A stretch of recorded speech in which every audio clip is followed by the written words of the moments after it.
Welcome to the Stars Backstage, the podcast where you ask entrepreneurs, artists and celebrities how they master their life behind the scene by finding out how their relationship supports their drive and many other things that hardly anybody asked before. Our guest today lost his sight in his early 20s. His quality of life and level of success was radically transformed at the age of 50, not through sight restoration, but through changing his attitude to his blindness.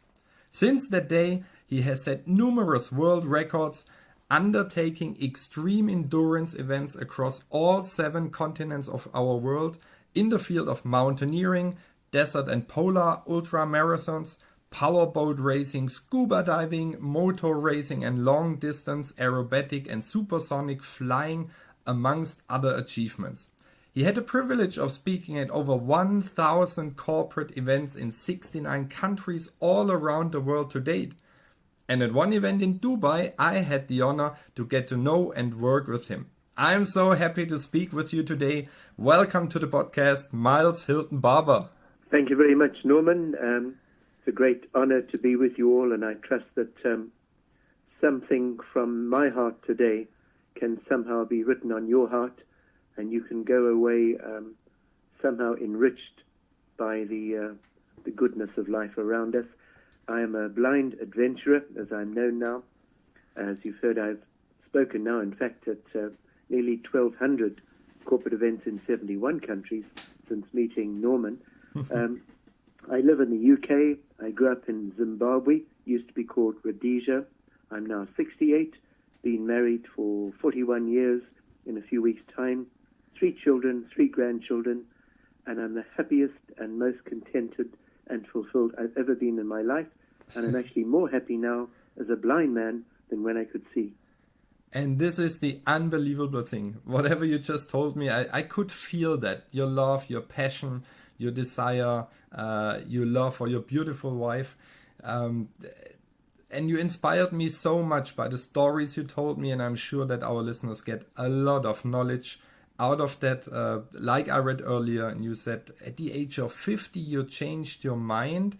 So how did that come along? Why? Because you lost your sight in your early 20s, but transformed at the age of 50. So what happened in the 30 years in between? Well, Norman, when I first lost my sight, everybody told me that blindness was a barrier, it was a handicap, it was a bad thing. In fact, I've never met anybody who's told me that blindness is a good thing. So I had a victim mentality. I thought, well, my life is going to be rubbish. Everybody agreed with me because I thought quality of life was based on my circumstances. Most people today, excuse me, if you ask them about what impacts their emotions, why they feel happy, sad, good, bad, mostly our emotions are the result of what is happening around us. Mm-hmm. So when good things happen around you, you feel happy. When bad things happen around you, you feel sad or stressed. I thought I could never live my dreams until I could see again. So I was praying maybe for a miracle from God or through medical technology, but until I could see again, I thought my life would always be very limited. And at the age of 50, what turned my life around was my brother, Jeffrey, also totally blind. It's a genetic eyesight disease that hit both of us after jumping many generations. So it was a shock for me and my brother.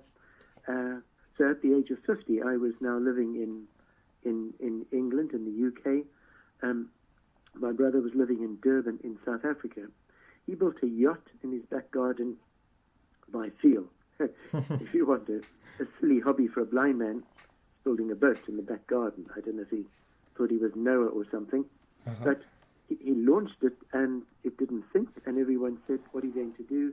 He said, I'm going to sail it from South Africa to Australia, all by myself, nobody else on board, which he did.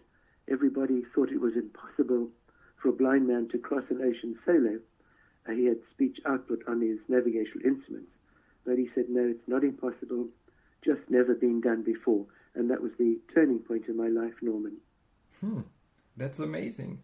And it took you basically 30 years to develop a different mind, right?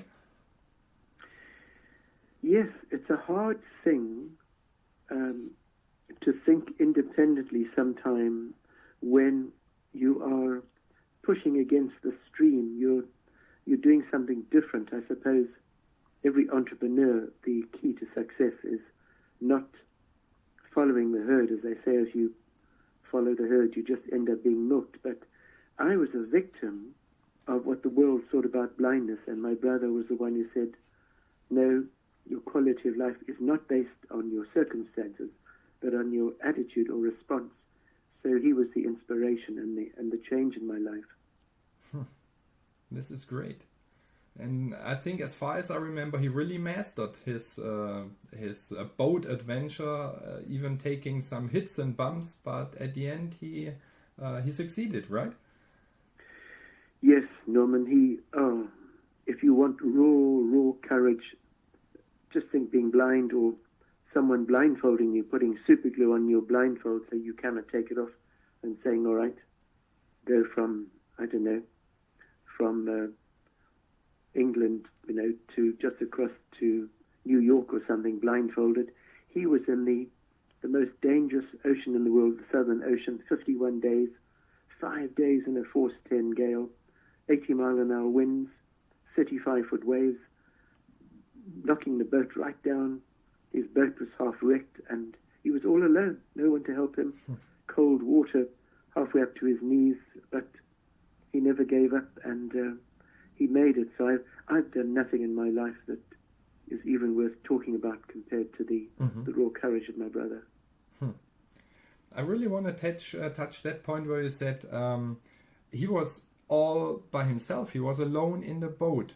Now let's compare the boat of his mission with the boat of life. And I know you're happily married, like you said yourself, for a long time.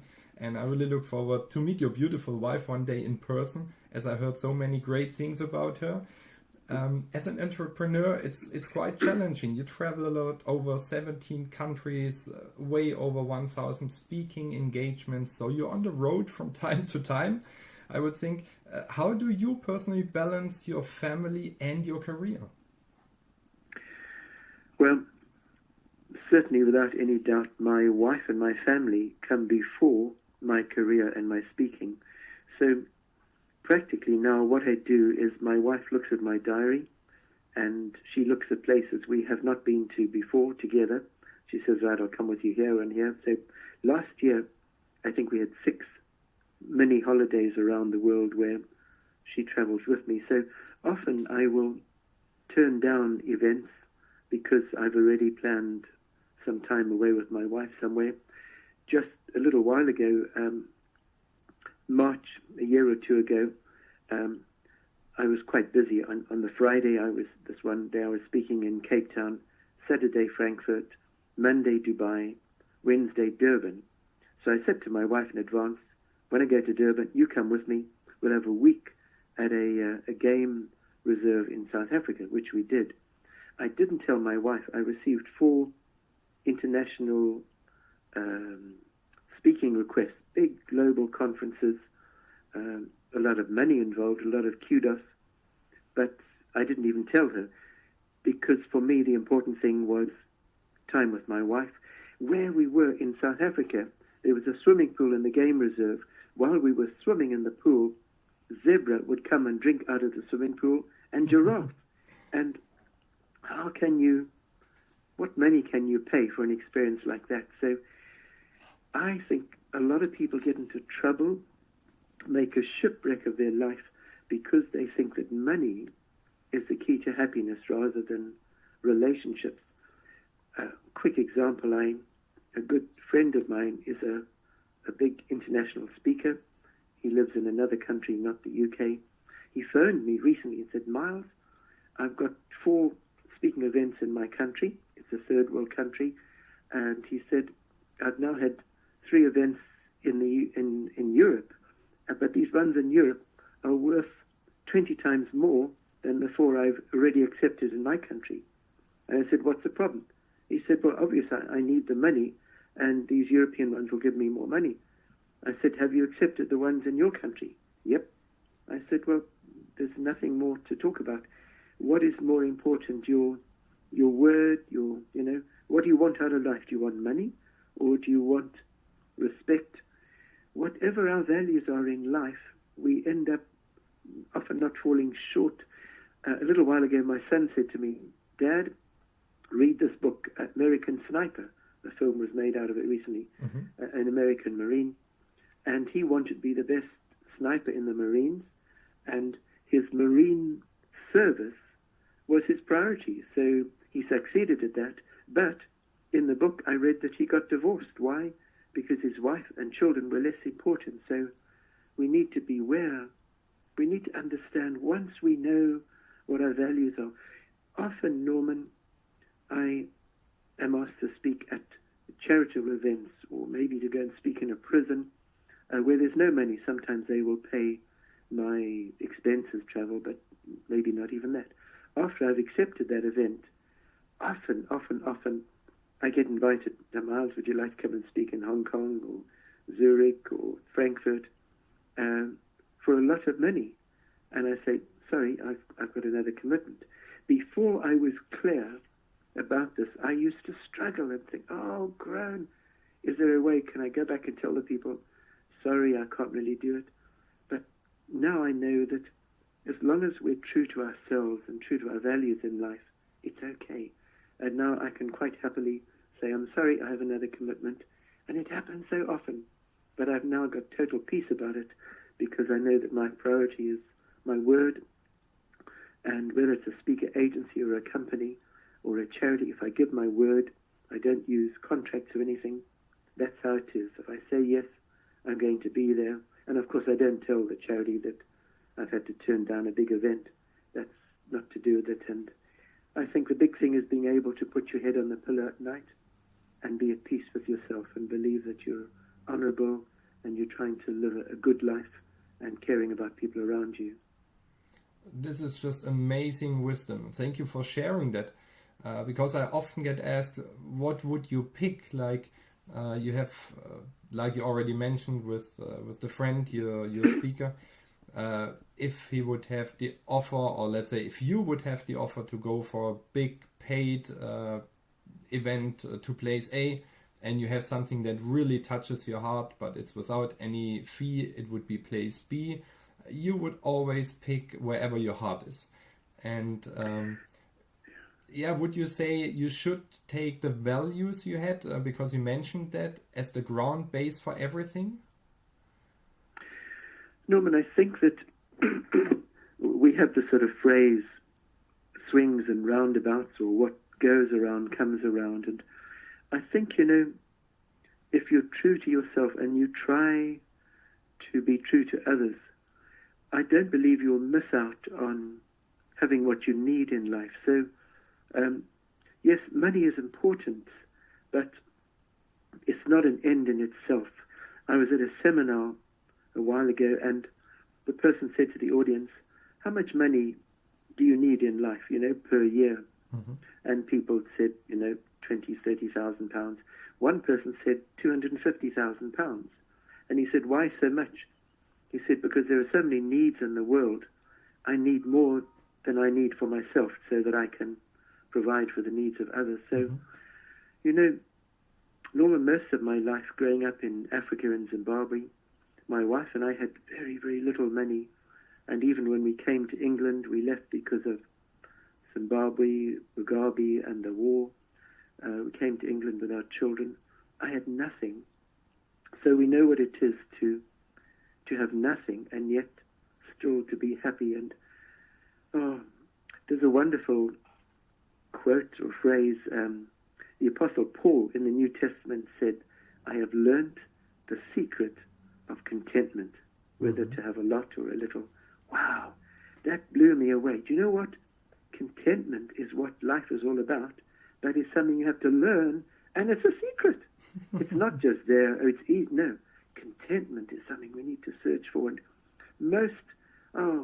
Norman, some of the events I speak at, 3, 4, 5, 8, 9,000 people, sometimes smaller ones, probably 80% of all of the senior leaders I speak to around the world will openly tell me, Miles, no, we're not really happy.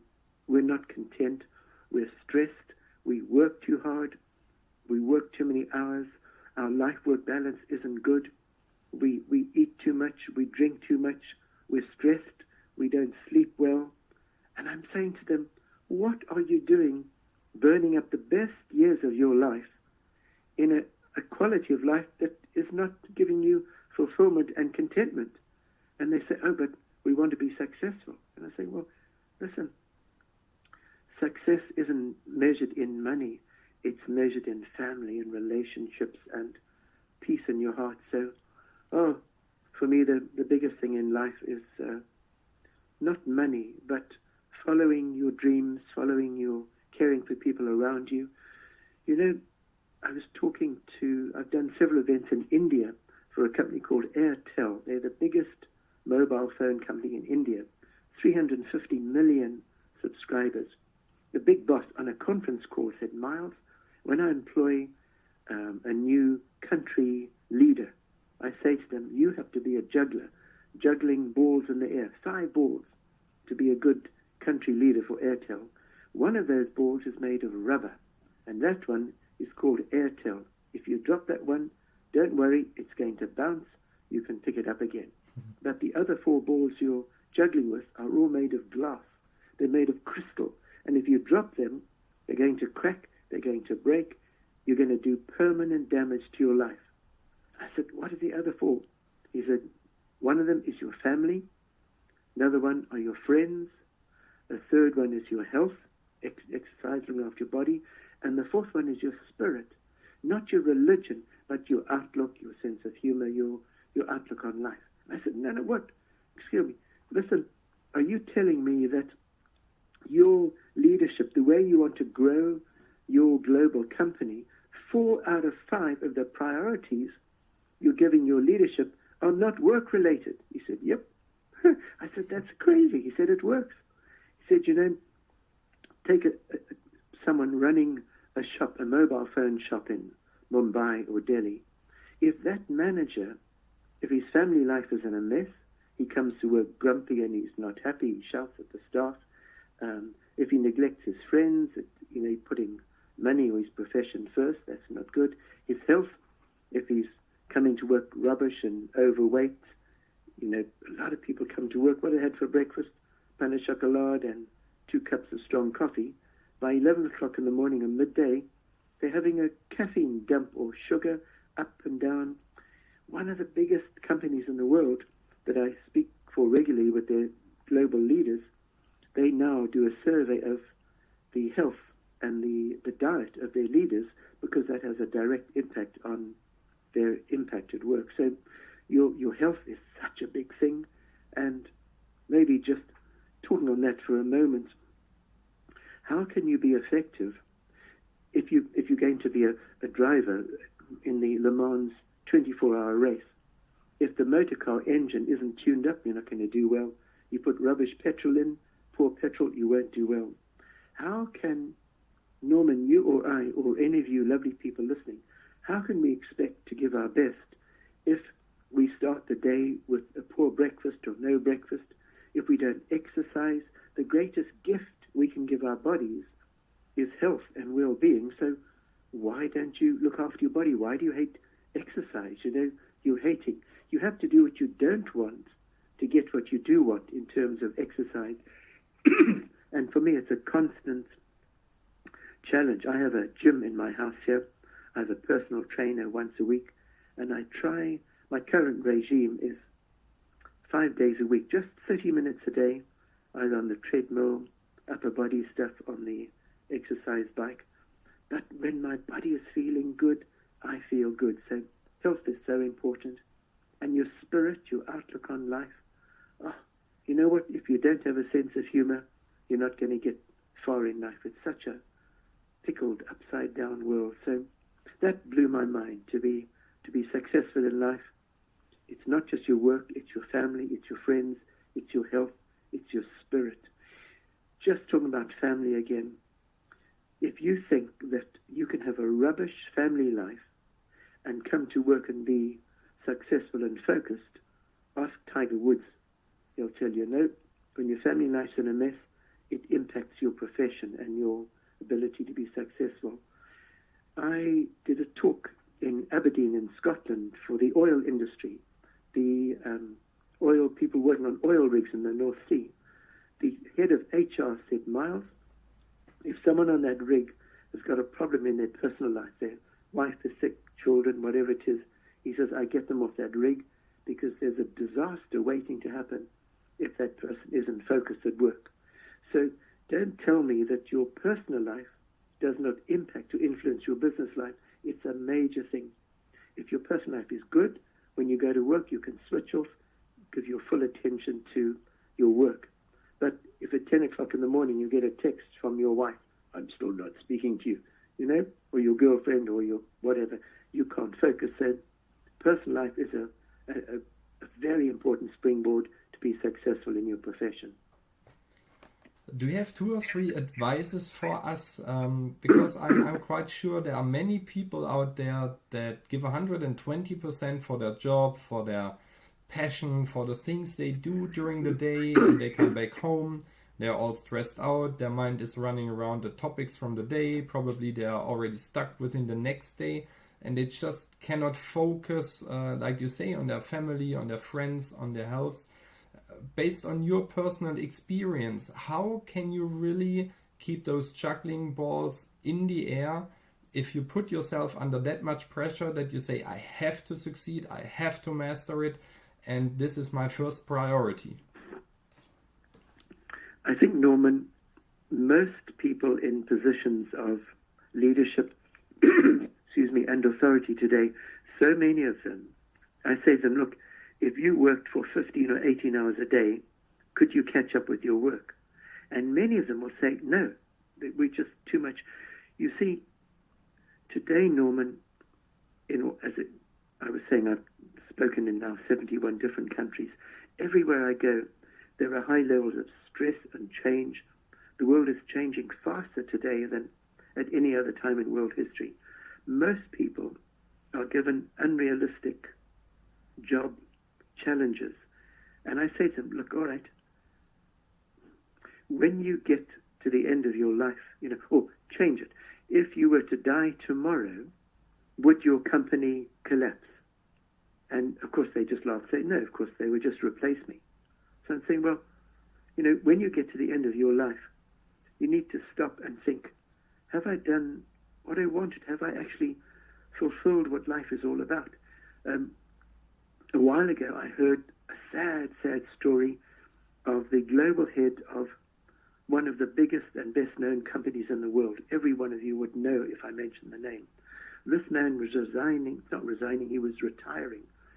This must have been in the 1970s, I think. And he got these big accolades, trophies, awards. He was recognized as the best global leader that company had ever had. Afterwards, everyone left. His friend came along and said, well, Joe, whatever his name was, what are you going to do now? He says, well, you know what? I'm going home to a wife that I hardly know. I've had so little time with her. One of my sons committed suicide some years ago. My other son is a drug addict, and he won't speak to me because he blames me for the suicide of his brother. And he said, I've got a daughter somewhere in the world, but I haven't seen her for years. I don't know where she is. And he stood for a while with a distant look in his eyes and said, I'm not sure just actually how much of a success I've been in life. So I think the big thing, Norman, is this. All of us need to stop and think, you know what? There probably aren't enough hours in the day to do everything that my boss is asking me to do. So then the question is, well, what do I do about it? And you've got to stop. You know what? A few years ago in somewhere in Turkey, there was a massive mining disaster and nearly 300 miners died. I was listening to the BBC News. One of the bodies being brought up, this man, in his top pocket of his dirty shirt was a scribbled note on a piece of paper with a pencil, which simply said this, please forgive me, my son. What was that all about? at the end of his life, what was he thinking about? Not money in the bank, thinking about family and relationships. So, Norman, I've sat with 5 or 6 people on their deathbed as they were dying. That's a very moving thing. You know, in Zimbabwe there was a big war on. I sat talking to my mother, holding her hand as she was dying a little while ago. Nobody talks about money. No one says, I wish I'd lived long enough to have an Apple iPad or the latest iPhone. They talk about family and friends and relationships. So I'm saying to you, Norman, don't wait for your deathbed to realize that life primarily is about people and relationships. That's why that's what you think about when you're dying. You look back on your life. So, yes, okay, so going back, here's the question. What the heck do I do? I'm in a challenging, responsible job.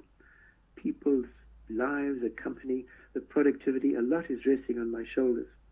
What you have to do is say, all right, what are my values? It's family, it's friends, it's health, spirit, it's also work. So I think work on a limit, how many hours it's rational for you to work, and how much work you can do in that time at a professional level without being unprofessional or bad in your productivity. Let me give you an example to help you. Imagine that now there are drones, pilotless aircraft. So imagine in the future, none of us actually work, Norman. All of us have a robot, which we program, and we send that robot to work. So let's say you're working in a factory, so you send your robot to work, and the robot goes to the factory door, and it says to the boss, hello, I'm here, and maybe you're there with your robot, and the boss says, how many hours can your robot work? And you say, 12 hours, okay.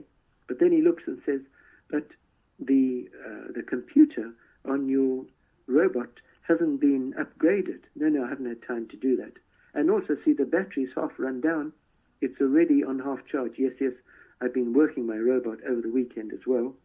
And I see also in the arms and legs, all the joints, there's dirt and muck, and it's very squeaky. Oh, yes, I haven't serviced it for a long time.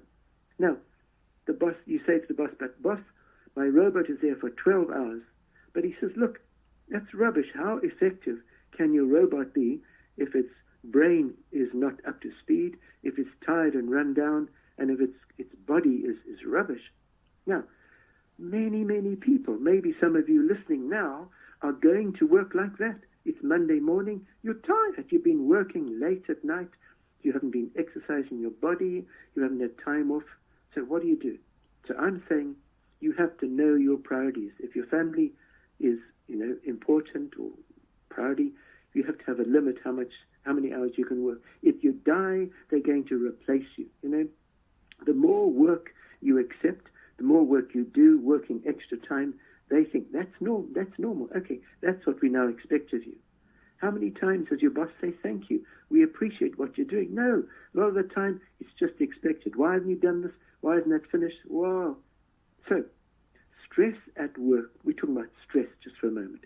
Stress at work is okay. It's, stress can be a healthy thing. It's like a musical instrument. You have a guitar or a violin. You need a certain tension on those strings to make music for it to be good. But when you leave work, it's like a motor car. When you park it in a garage, you switch the engine off. You don't leave it running all night. So what can you do? How can you reduce stress in your life when you leave work at the end of the day? The easy thing, a bottle of wine, half a bottle of whiskey, get drunk. No, that's what a lot of people do. Alcohol is a common way of trying to reduce stress. It's a bad thing. So, good way to reduce stress. You need outside activities. You need exercise. It could be playing with a dog, going for a walk with your wife, playing with your children, learning a musical instrument. You need to find a way. Someone was saying, a very high-powered businessman said, I play the piano. And he said, I'll tell you something. It's impossible to have two hands on the piano, following some music and thinking about work. So every one of us, Norman, have to find a way, mentally understanding when it's time to switch off. When you come home, you need energy. If you have young children, you need energy for them. It's no good coming home and saying, leave me alone. I've had a busy day. I'm trying to get money, to pay the mortgage. 80% of all the time you will have with your children is before they reach the age of 12. That's a general statistic. Your children don't care if you own your house, if you have a mortgage, what kind of motor car you drive, what job description you have. All they care is time with daddy, time with mummy. That's what they care about. The head of, I think, Body Shop, I forget her name, but I think she, very successful, I can't remember her name. She had, not a nurse, but she had like an au pair, someone who used to look after her children when she was away, and there were two of them who used to look after her children. She came home one day at the same time as one of the nurses or the children, the people who care for the children. The children came running out of the house. They went straight past her and jumped into the arms of the nurse because the nurse was giving them more time than the mother was. And that was the turning point when she said, it's time to franchise my business and I've lost my priority. So stress, all of us, we have to find a way to de-stress. It's not alcohol. It has to involve exercise for our body. We have to take stress away from our mind. So I'm trying to learn silly things, playing the harmonica, the penny whistle. And so stress is a killer. If you don't de-stress, you kill yourself early. Worrying about things happening tomorrow. Worry doesn't take away tomorrow's problems. It takes away today's peace. So we all need to know when it's time to switch off and leave work behind and have time with yourself. Love yourself, not just your family. You see, Norman, when you're short of time, you steal time from yourself, then you steal time from your family and your children. So for you people listening, you need to love yourself more as well. You are precious. One day it's going to be too late, and you look back and think, I never learned to play the piano. I never learned to scuba dive. I never wrote that book. I never did that poetry. Oh, love yourselves. Life is a gift. Every single day is a beautiful gift. Don't waste it. Unwrap it. Smell the roses. Enjoy those little talks at work, talking to people, reading a novel at night, unwinding. It's your life. Get the balance. Get your values. Don't waste it. Somebody said to me recently, all of us have been given 2 lives, and we begin the second one the day we realize we only have one. Very well said, very well said. My mind is racing like a Formula One car. You have no idea what's going through my mind, but some of the things I might be able, because of our short time together, to get out. One thing is, what would you recommend someone that has a surrounding, friends, family, the partner, the wife, the husband, that does not support their own vision? So wherever your heart burns for is one thing, but everybody else in your surrounding does not support your idea. Would you rather suggest them to follow their heart or to follow their friends, family and surrounding? I think, Norman, to answer that, you have to ask what you want out of life. So many people, that I have met have made a kind of a shipwreck of their lives. They've become very wealthy, they've become very successful, but their personal life, their quality of life has been very poor. So I want to say, in my travels around the world, I've met people, highly successful leaders, who have a good life-work balance. And it is possible, I believe it with all of my heart, it is possible for every one of you to succeed at work and succeed in your personal life. It is not a matter of either or, it's a matter of both and. You can do both. And the key, some of the people I meet, Paul Pullman, who's the head of Unilever globally, he's got a great personal life, and yet you see him being interviewed on Time magazine, on BBC, for his success with Unilever. Richard Branson, despite heading up so many global companies around the world, he's got time with his family, friends, time to play with balloons. So don't believe that you have to make a choice between success at work and success in your personal life. The question is, how do you do both? It is possible. Don't believe the lie, you've got to make a choice. So I in my life, a lot of my work I don't bring home, Norman, because when I come home, I need time to listen to my wife. If my wife hasn't been with me, I need to listen to her. I've got 3 children, 3 grandchildren, and it's a matter of realizing that other people's lives are so important. And, my outlook on life is this. If anything good comes out of my life, I believe that's the grace of God. I believe in a God who created this incredible universe. I take responsibility for the bad things in my life, but not the good things. And sometimes when I'm speaking, I talk about some of the expeditions and projects and world records that I've set. And some people think, wow, you're an amazing person.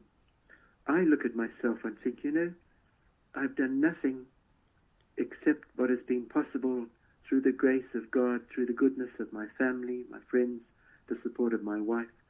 So I don't find that I have any problems keeping my feet firmly on the ground, because I know of so many failures in my life, things where I've gone wrong, I haven't done what I wanted, I haven't been as good as I could be in terms of my family time. But the key thing is to keep on coming back and say, all right, I didn't do as well, I didn't have as much time as I wanted with my wife yesterday, but as long as I know my priorities, my compass still points to my values in life, it helps us that way. So the question was, if you have to make a choice between the passion of your work or your family, look, if you want to make a shipwreck of what life is all about, just go for work at any cost. I was in Panama City a little while ago with my wife, speaking at a big conference. Afterwards, we went for a tour of Panama City. The lady who was our tour guide used to be a cancer nurse, sitting with people dying of terminal cancer.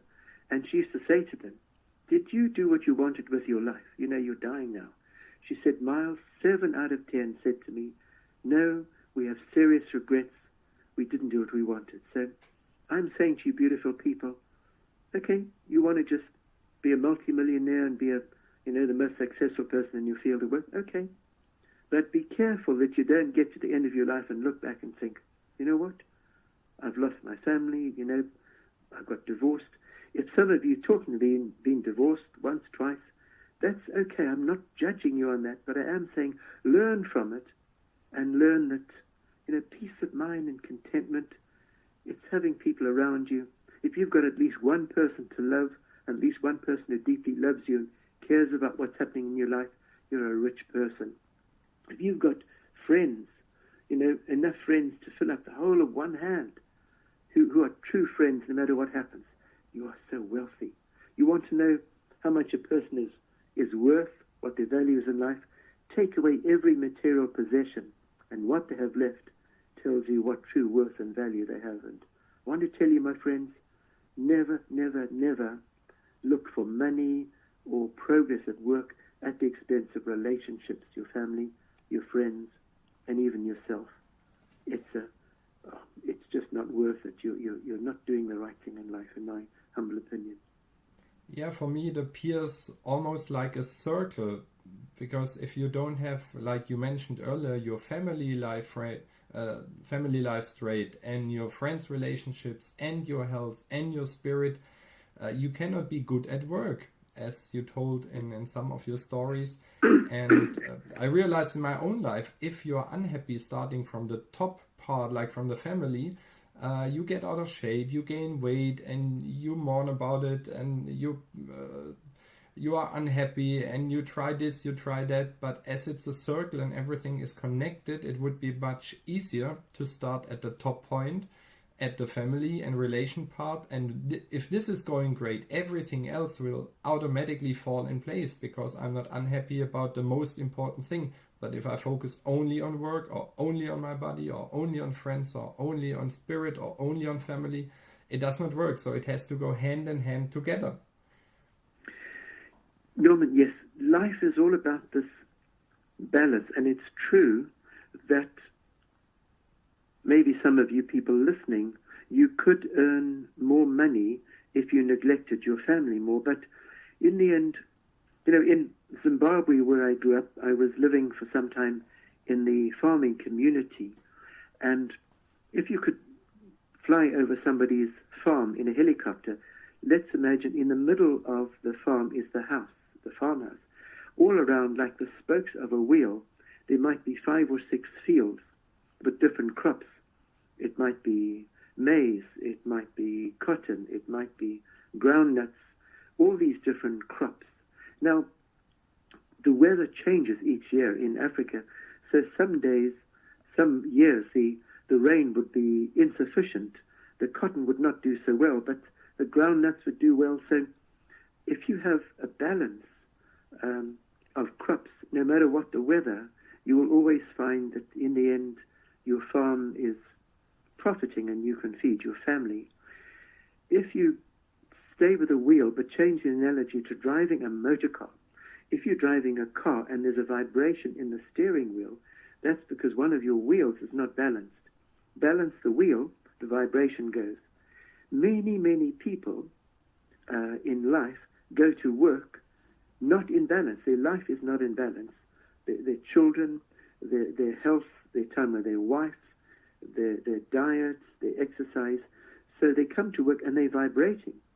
In a sense, they're not balanced. They can't give it their best. So I think most of you listening to me, including me, we've still got vibrations in our life. And the thing is to ask the question, where am I vibrating? Am I not looking after my body? As I said, one major global company, the biggest in their field, they bring their global leaders together for a 5-day conference. 1 hour each day is just to do with health and diet.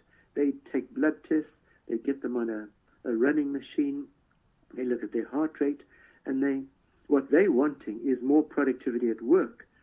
So that's the reason. But they're also saying to their leadership, look, you're not a machine, but well, you are a kind of a machine. Your body is, you need to look after it. So big thing I've realized in life, have the balance, get the vibration away. And I think we can make plenty enough money, we can be successful if we have this balance.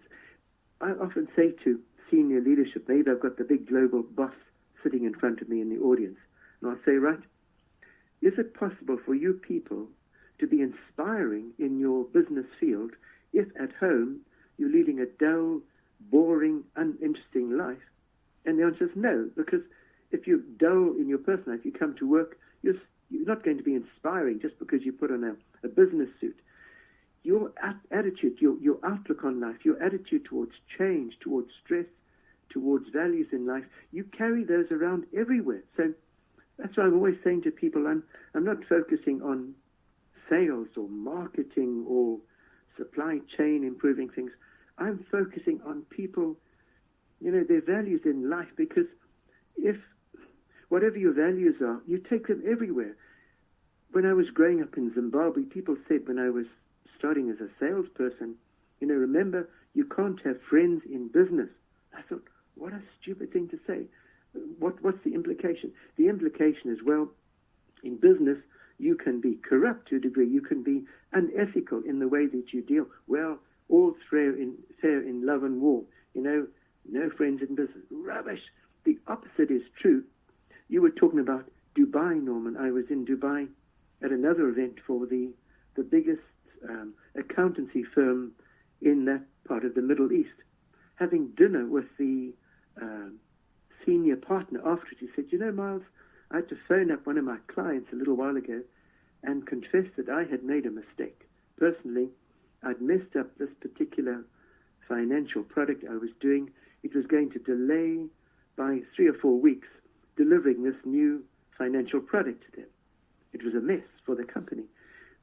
When they came to renew their contract, he thought they would go with one of the other big 4 global accountancy firms. Instead, he said, Miles, they doubled the business they gave me. And he said, why are you giving me more business when I have failed? They said, because you're an honest person, you're ethical, you've told us the truth, you haven't tried to pull the wool out over our eyes and, give us some silly sales talk. Wow. And I'll tell you something, Norman, I see businesses, companies, the same field in the world, might be food, engineering, pharmacy, whatever. Similar products, similar markets, similar prices, but one company is growing a lot more than the other, and the difference is ethics, it's morals, it's customer service, it's caring for the people. Oh, listen, Norman, life is all about people. You meet a person, you're booking into a hotel, you're going to a restaurant, you go to a supermarket. Within moments, you can tell whether that person has any care about you, Hello, Mr. Jones, yes, blah, blah, blah, blah. You can't fault them. There's nothing wrong with the service they're giving you, but it's also heartless, it's lifeless. As I travel the world, there's a thirst, there's a hunger in the world for proper personal relationships, People don't want to, phone up to talk to the bank and they get 6, choices on their phone or whatever it is. The world is becoming so mechanical and impersonal and inhuman. Listen, whoever you are now, whatever your situation is in life, stay personal, stay human. Open your heart. When you open your heart to people, they open their hearts to you. The most successful, leaders I meet in the world and people, they're people who still work from their heart. They care about people. They care about their people. Some companies, the average leader's been there for 20, 30 years. Why? Because in HR, they care about them. It's like a family business. It's not how much money I can get out of you with your work. It's how much I can put into you, how much I can invest in you and your quality of life. Oh, Norman, life is about people and relationships. What a sad thing when we look at possessions, when we look at achievements. Yes, achievements are good, possessions are good, wealth is good as long as it is your servant and you can use it to make the world a better place. But, so many people are missing what life is about. So, listen, people think, Miles, listen, I need to generate wealth. And once I've got wealth, I've got so much. But towards the end of their life, they've actually burned up their health to generate wealth. Then towards the end of their life, they're now having to dip into their wealth to go to a fancy hospital to try and get back their health. And I'm saying, what a stupid way to live a life, thinking that money has got to be the medium of exchange to translate at a future date into quality of life. No. Think about a triangle. You're at the left-hand low point of the triangle. The top of the triangle is wealth. A lot of people say you've got to go up there, make a lot of money in the bank at the expense of time with your children during their formative years at school, neglecting your wife a lot. Then you go down the other side, and the bottom right-hand corner is doing all the things you wanted to do, the quality of life, your experiences in life. And I'm saying, take a shortcut, be wise, go from bottom left to bottom right. You don't need so much money. I meet people who are instructors at an outdoor center up in the Lake District in England, teaching people about canoeing and mountaineering and, mountaineering climbing. And they don't earn a lot of money, but they've got an amazing quality of life in the countryside. They've got their family there, quality time with their children. So all I'm saying to all of you listening now, what on earth do you want to get out of life? Beware of chasing the dollar. It's an elusive thing. I mean, the Bible says when you make money the greatest love in your life, it's a dangerous thing. It can destroy your life, and it's destroyed many people's lives. Keep a balance. It's possible to succeed in your personal life and your business life. There's something more important than your bank balance, and that's your life-work balance. Very well said, my friend. I want to get one more juggling ball into the air. As you mentioned it before yourself, God. And as far as I understood, you believe in God, in a higher power. And about a couple of days ago, I heard an American pastor say, life does happen. No, what was it? Life does not happen to you. Life happens for you.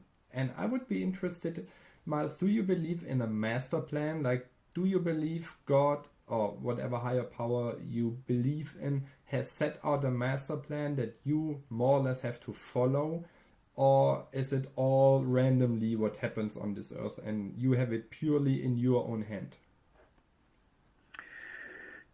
A common scientific question today, people think is, do we believe in creation or evolution? And we believe that one of those means there must be a God and the other says there's no God. And I would say to all of you, the question is not the origin of the universe, creation, evolution, what balance. Whatever you believe about either of those, do you believe in God? We don't have to think that if you believe in God, you have to believe in some crazy creation in a few days or some very limited thing. Norman, in all the countries I've visited, I've never come across a country where there are bad people living there. There are bad politicians, but every country I visit, they're like you and me. They just want a bit of safety, security, health for the family, education for the children, food, clothing, somewhere to live.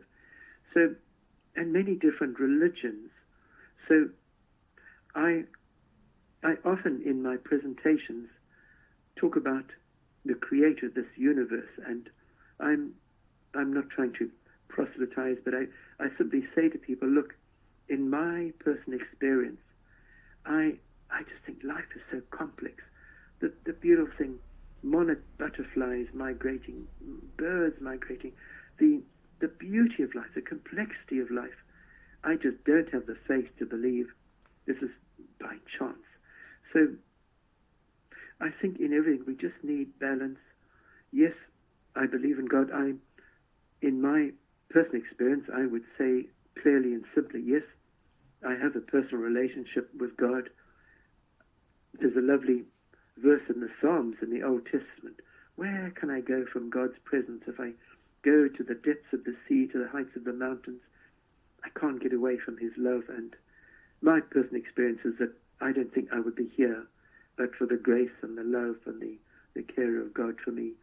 So, Norman, I think we just need to be open and look around us. I think there's a scripture in the New Testament that says, what can be known about God is clearly visible in the things he has created. So I have respect, and I think God has given us 2 ears and 1 mouth for a reason, and that is that I learn very little with my mouth open, but I learn a lot with my ears open. So as I visit different religions, countries, cultures, I learn. I think any day when we haven't learned something new, it's a wasted day. There's so much good in so many people around the world, and I think I've encountered what I believe is the Spirit of God, the love of God in the strangest places, and people that, some people think life is just black and white, and I think a lot of the extreme problems in the world today is because of the extremes of religion. My personal view is that, some people say, well, Miles, why do you go to church? Well, some people talk about a church service. Well, if you take your car to the garage, why do you go there? Because, your car needs to be serviced and needs to be looked after. And I think if people do choose to go to church, it's because we recognize we're frail. We need servicing. We need redirecting. And there's so much common truth in many of the great religious writings in the world today. I happen to follow the Bible, but I think the basic premises of respect for other people, love, caring for other people, putting other people before yourself in many ways, that's a common thing in true religion. I think religion is something we should live rather than speak about. So I think if I live to the best of my ability, people will see what I believe. I fail so much, which is why I don't find it hard to remain relatively humble, because I just have to think about all the stupid, rubbish things I've done, Norman. But do you know what? I've discovered that God knows the worst about me, and yet he loves me the best. And when I first discovered that in my late teens, I thought, if God knows everything about me, I'm finished. I'm off to hell. I've got no chance. And then I couldn't understand about how God could know the worst about me and then yet love me the best. And that's just the incredible story of the gospel, and a God who actually cares about us. It doesn't, there's no simple answer to suffering, Norman. You look at people say, well, if there is a God of love, why is there so much suffering? We don't have all the answers in this world. I believe we will have them in the next world. But all I can say is, if you want to know if there is a God of love, look at the cross, Jesus Christ dying on the cross, and say, there is love, God giving up his only son. What incredible love. And it's humbling to think that God can actually care about you and me.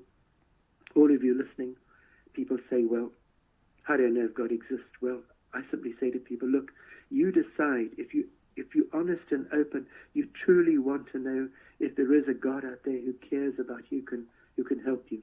You decide in your own mind, make a rational test and say, God, if you do exist, I'm going to ask you to show yourself to me in this particular way. Whatever it is, you just decide that. But my simple question is this, if you say that to God and God does reveal himself to you, are you willing to follow him? That's the key thing. And very often a person will say, actually, no, well, that's because it's not an ethical, it's not a, it's a moral problem that you don't want to follow. But look, who's not willing to follow a God who has your best in heart? I know the plans I have for you, says the Lord, plans for welfare and not for evil, to give you a future and a hope. So that's just my personal view, Norman. I have great love and respect for everybody in the world. I believe we should live at peace with one another and respect one another. And I would simply say, be open. Remember what can be known about God. He's clearly visible in the things he has created. Go out there, look at a flower, look at a bird, look at a butterfly, look at our bodies and think, this isn't chance, this has got to be choice. And there's a life of quality for you if you're willing to open yourself up. I don't care how many times you failed, neither does God. He's a forgiving, loving God, and he wants the best for you, and he can make the best of the rest of your life if you're open. We've been talking primarily about entrepreneurship, business, life. Just get it right. People, relationships, that's what life is all about. And I'm very privileged to be alive. I'm 68, still wondering what to do when I grow up. I'm still running marathons, trying to look after my body. Been married for 40 years, probably 20 times more in love with my wife now than when we get married. I don't deserve such a good wife. And I think behind every successful man there's a surprised woman, and maybe my wife's surprised, but maybe not, because she knows and I know it's the grace of God that has brought us to today and me talking to you today. Amen, my friend. Amen. I have two more questions I would like to ask you.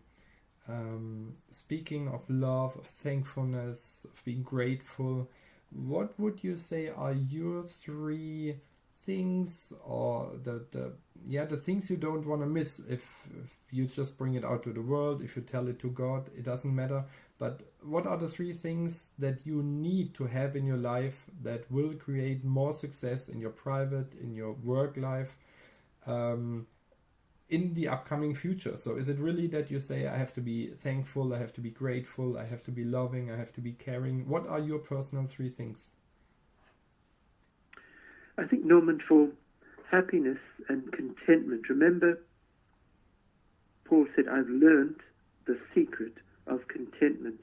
How can you be happy? I think the first thing is to practice thankfulness and gratitude. A little while ago, my wife and I, we were holding hands and dancing round in a circle by the front door of our house, sort of like a ring-a-ring rose, just laughing and going around dancing. Our neighbor came and said, what are you doing? And I said, oh, we're just happy. I said, why are you happy? He said, well, come, we'll show you. I took him into the kitchen and said, look, here's our washing machine, and it's working. They said, yeah, so was it broken? No. But I said, do you know how quickly the washing, piles up if the washing machine doesn't work, and then you got to do it in the bath. Look, here's a dishwasher, and look, we got an oven, and it's all working. Isn't that amazing? And he said, look, maybe I'll come back another time. I don't know if you've been drinking. What's wrong? But think about it, whoever you are, no matter what's going on, stop and think, what do I need to be grateful for? If you've got a house, if you've got a credit card, if you can go to a supermarket and buy food, like there's millions of people in the world who've got nothing. They've got no water. They're thirsty. They're dying of hunger. They're dying of thirst right now. If we just stop and look, we've got a cupboard. We've got clean clothes in the cupboard. We've got food in the pantry. We could go out and do impulse buying. We could say, oh, I'd like to buy that. We're so rich. If you've got at least one person who loves you, who cares about you, you're rich, And I often say to people, if you want to have a good friend, be willing to be a good friend. Lack of gratitude is bitterness. Let me say a very important thing, Norman, about life. Growing up in Zimbabwe as a young person, somebody said, Miles, beware of the thief on either side of you. I said, what are you talking about? He said, well, the account when Jesus was crucified, there was a thief on either side of him. I said, yes. He said, well, in the same way, you and I have got a thief on either side of us. One are the regrets of yesterday, and the other are the fears about tomorrow. I said, what? He said, think about it, Miles. If you allow, you see, Norman, in my life, in your life, those of you people listening, there are many things in the past that are painful. Maybe things we've done wrong to other people, maybe horrible things people have done to you. But I say to people, say to you, learn from the past, but leave the emotions behind. Unforgiveness is a luxury none of us can afford. St. Augustine, 2,000 years ago, said, unforgiveness is like you drinking poison and expecting the other person to die. It's crazy. Forgiveness is a gift you give yourself, not the other person. Norman, we're talking about life-work balance, how to succeed at work. Look, I'll tell you something. So many people I meet are broken. They're crushed in their spirit. Why? Because of terrible things that have happened in the past. Maybe things they cannot forgive themselves, or that they can't forgive people who've done things against them. You can't be a full person like a rose, like a flower, blossoming at work, laugh from the pit of your stomach and be happy if from the past there is guilt, there is unforgiveness, there's anger, so you've got to let go. And what about the future? I can't control the future. I don't know what's going to happen. Brexit, the economy, the Greeks, the euro, whatever, what's happening in Syria, we don't know. But all we can do is our best. Listen, all you can do in life is your best. It's the funny thing,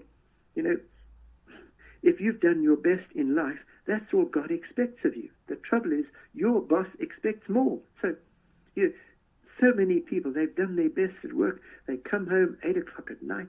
They've worked their heart out. But the problem is still there. And I'm saying to you, for pity's sake, why drag your heels coming home because you didn't solve the problem?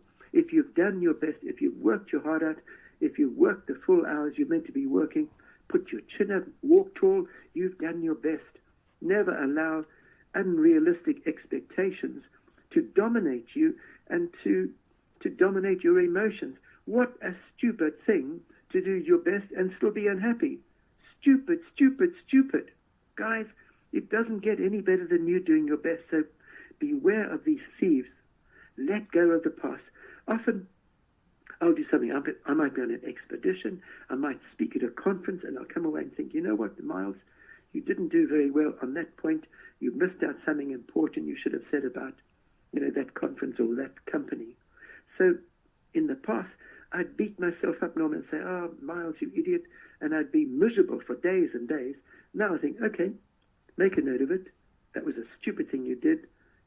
Prepare differently, do that different on the expedition, carry more of this, more sunblock, whatever it was. But leave the emotions. Let it go. And about the future, do your best to prepare for the future. But in the end, today is the only day you've got. In England, some of the pubs, the bars here have a big sign, free beer tomorrow, You come back tomorrow, what's the sign say? Free beer tomorrow. Tomorrow never comes. If you have children, Norman, and it's Christmas Day, and at the end of Christmas Day, under the Christmas tree, there are still presents unwrapped with that child's name on it, you need to go to hospital with that child. They're sick. if they haven't opened their Christmas presents. But how many of us today, as you speak, whoever you are listening to me now, whatever's going on, today is the only true opportunity to experience life. Unwrap it, open the present, open the window, listen to the birds, take time to take some eye contact with someone else. So many people are living either in the past or in the future. I'm working today, there's no quality of life today, but I want a pension, I'm going to generate money, I don't care about my children, my wife, or myself at the moment, I'm going to work, it's all for the future. No, today is what life is all about. So don't, allow the past or the future to dominate or rob you of your peace and your contentment today. Oh, Norman, as I've said before, it's a beautiful, beautiful, precious gift. It's the only life we have.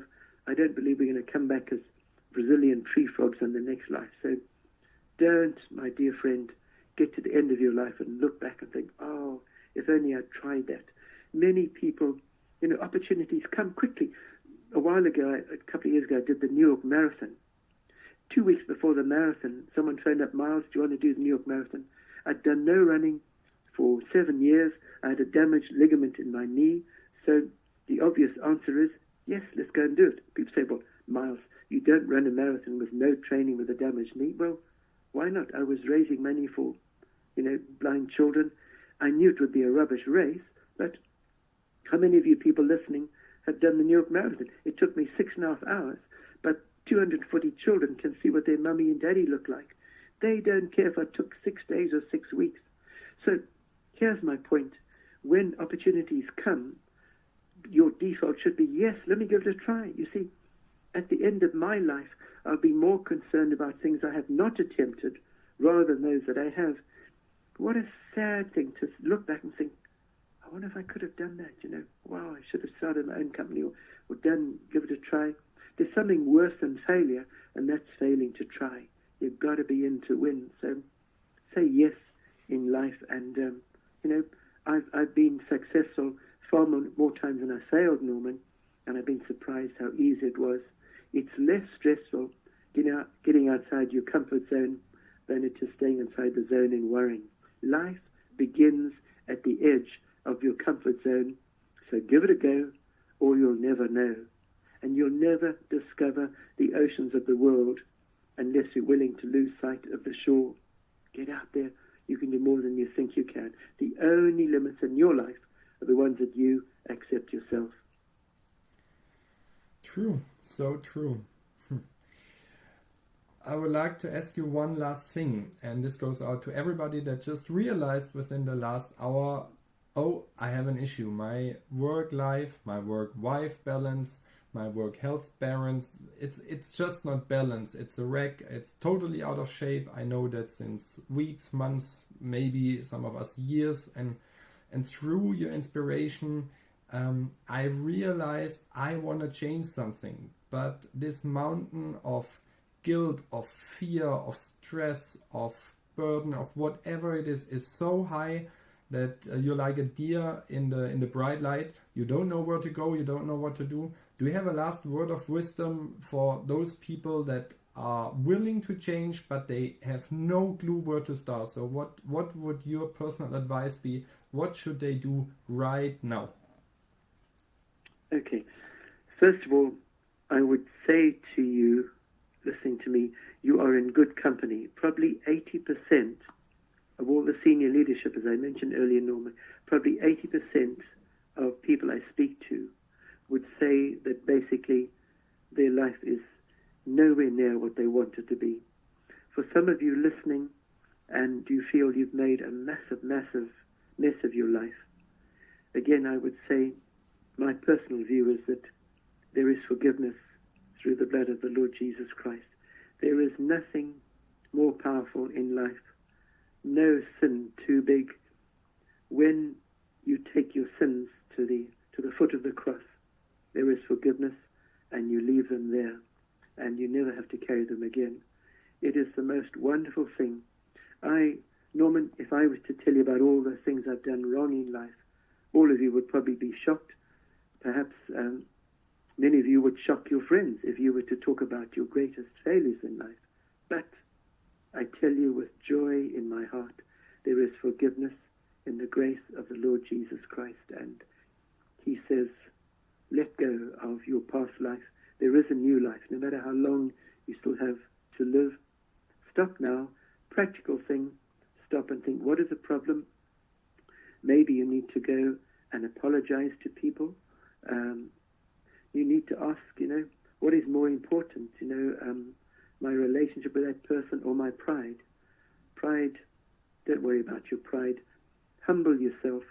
There's nothing worse than me sitting with a person on their deathbed where they haven't spoken to their children or grandchildren for years, and they've left their life because their pride was more important than their children or their grandchildren. So humble yourself, say sorry, forgive those who have done wrong things against you. Remember, you're not being weak. Forgiveness is a courageous thing to do, and it's a gift you give yourself, and you deserve it. You deserve to live life to the full. If your love has been spurned, if you've been rejected, don't shrivel up, like a flower that's gone all wilted in the sun. Open your life again, that lovely little thing. Dance like there's nobody watching. Love like you've never been hurt, and life is a gift. It's still there for you. If your life work balance is rubbish, you need to stop and say, okay, I'm going to limit the number of hours I have at work. Part of the problem is it's impossible for you to actually do your job. The workload that you've been given is impossible for you to do. You could work 15, maybe 20 hours a day. It still wouldn't be sold. It's a global phenomenon. Stop feeling guilty. Decide that there's a limit, and you're going to have that balance back in your life. When you get the balance back in your personal life, you start achieving new things, whether it's learning to play an instrument, getting out there, running a marathon, doing something new. You become a more inspiring, fresh person, and that actually makes you a more inspiring, productive person at work. For you to look after your health and your family and your friends and your personal goals, it does not make you a less effective leader. It makes you a more effective, inspiring leader other people want to follow. So I guess in closing, stop. Don't carry on. You might be in the middle of something busy right now in your life. Stop, put some time aside and say, what are my values? Check on your values, what your priorities are. Whatever they are, that's fine. Then stop and say, am I actually functioning according to my priorities? If your family comes before your work in your value system, but not in practice, do something about it. Some of you might even need to change your job. Don't waste the rest of your life. It's the only one you have. Live each day. Learn to love again. Learn to love people. Allow people to hug you. Hug other people. And it's a beautiful gift. Give the rest of your life to improving the quality of people around you. And I'm going to just give you a definition of success, Norman. I'm just going to somewhere on my computer. Just give me 5 seconds. Yes, please.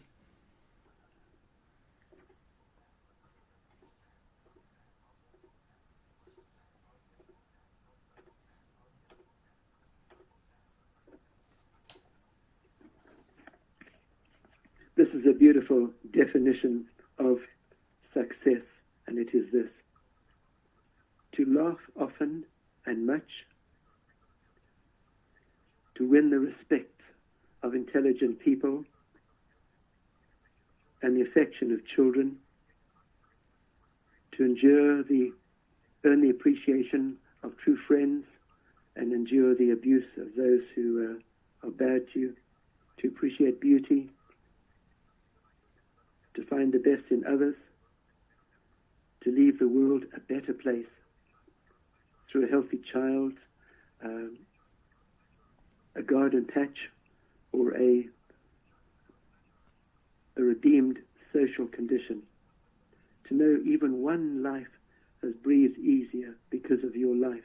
This is the meaning of success. And that's by Ralph Waldo Emerson. And of course, Norman, you've got that at the bottom of my emails in the signature. And of course, you could perhaps do that on my behalf much better than me. I will do that. Thank you very much, Miles. I will put this quote by Ralph Waldo Emerson into the show notes for everybody to capture it again and probably print it out. And it's interesting that you mentioned that at the end. I used to have that in my first speeches I gave. I gave exactly this quote to the people as a gift at the end to say this is a perfect wrap up of what we spoke about within the last 1 hour and 15 minutes. And it was truly impacting. So I want to lead by example for everybody listening. I will call the love of my life right now. As soon as we finish the podcast, I'll take her out for lunch. I'll make time in 2 days for the kids. I have a spare day, and I was juggling with the thought if I should do it or if I should not do it, because like yourself, I travel a lot and we fly to Namibia on the weekend, and I will just do it. I will change some things in my value block. And so the last more than 1 hour was so inspiring, I think not only for me but for everybody listening. I really want to thank you from the bottom of my heart for your knowledge, for your wisdom, for sharing your life, your deepest thoughts about all different aspects, from God to business, wife, family and back. It was truly inspiring, especially for me. And if people want to know more about Miles Hilton Barber, where can they go? Where can they find some more information about you?